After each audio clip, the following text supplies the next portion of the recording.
سلام درنو لیدونکو ستړي مشئ. بلوچستان کې امنیتي ځواکونو د چمن فرلت خیمې سوځولې او مشران یې نیولي دي.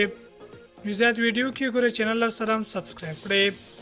د بلوچستان ایالاتي حکومت او امنیتي ادارو د چمن فرلت مشران نیولې او احتجاج کوونکو لخوا یو میاشت وړاندې د افغانستان ترانزیت پر مخ تړل شوې د کوژک لار یې بیرته پرانیستې ده.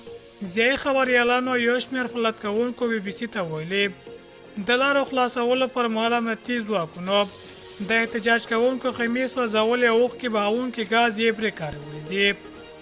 د مرستیال کمیشنر دفتر په یوې اعلامیې کې ویلي تېره شپه سه شنبه د مرستیال کمیشنر فرلت کمیټې مشران د خبرو اترو لپاره خپل دفتر ته بللي وو، خو همدې وخت کې څو تنو کارګرو چې په لغړیانو مشهور دي پر هغه برید وکړ او دفتر کې وسایلو ته یې اور واچوه.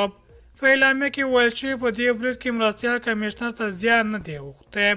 بلخوا د فرلت غړی مرستیال کمیشنر د فرلت دغه مشران د مذاکراتو په پلمه بللي او له هغه ځای یې تر نیولو وروسته یې کوټو ته رسولي دي.